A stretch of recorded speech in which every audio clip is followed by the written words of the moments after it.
বিসমিল্লাহির রহমানির রহিম। আসসালামু আলাইকুম। গতকাল মোদি পার্লামেন্টে ভাষণ দেন, কিন্তু তিনি কোনো প্রশ্নের উত্তর দেন নাই।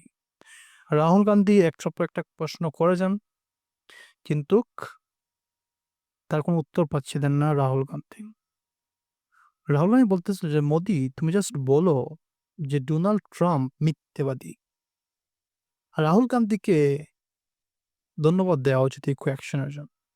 কারণ একজন অপোজিশন লিডার হয়েও সে কিন্তু ডোনাল্ড ট্রাম্পের আ বিরুদ্ধে কোঅ্যাকশন করতেছে। এবং সে মোদিকে মিথ্যেবাদী বলে যাচ্ছিল, কিন্তু মোদি কোনো উত্তর দিতে পারতেছিল না। কারণ ওয়ার্ল্ডের মধ্যে কোনো দেশের অপোজিট লিডার আসলে ইউএস এর প্রেসিডেন্টের কোনো কোঅ্যাকশন করতে পারে না।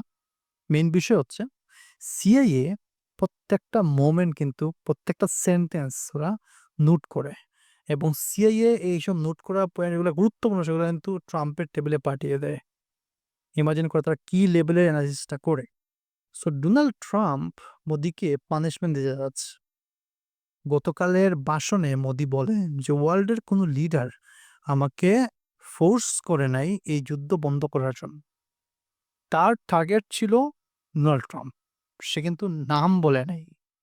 এই ভাষণের ঠিক ৩ ঘন্টা পর ট্রাম্প কথা বলেন, এবং সে বলে যে, "আমি যুদ্ধ বন্ধ করেছিলাম এবং ইন্ডিয়া পাকিস্তান যুদ্ধ আমি বন্ধ করেছিলাম, এবং আমি অর্ডার করেছিলাম, যার কারণে তারা যুদ্ধ বন্ধ করেছিল।"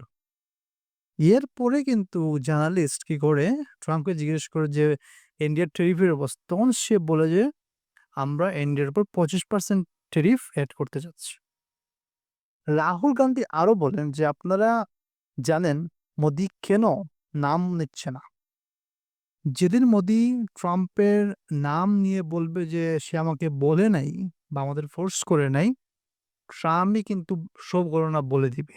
সিন্দুরে কি ক্ষতি হইছে ইন্ডিয়ার সেগুলা সেই বলে ফেলবে। এখন শুধু ব্ল্যাকমেইল করে ট্যারিফ বাড়িয়ে দেওয়ার কিচ্ছু না।" আপনারা দেখতে থাকুন তাদের সাথে কি হয়। এটা রাহুল গান্ধী বলতেছেন। সো রাহুল গান্ধী কিন্তু সত্যি বলতেছে। ঠিক এরপরেই কিন্তু ট্রাম্প 25% ট্যারিফ এড করেন ইন্ডিয়ার উপর, এবং এরপরেই জয়শঙ্কর সাথে মিডিয়ায় কথা বলেন, এবং তিনি বলেন, "হ্যাঁ, আমাদের মোদি সাহেব তো মোদি তো ট্রাম্পের বিরুদ্ধে কিছু, ট্রাম্পের নাম নিয়ে তো কোনো কথা বলেন নাই।" বুঝতেই পারতেছেন অলরেডি কিন্তু কাজ শুরু হয়ে গেছে। আজ পর্যন্ত আসসালামু আলাইকুম।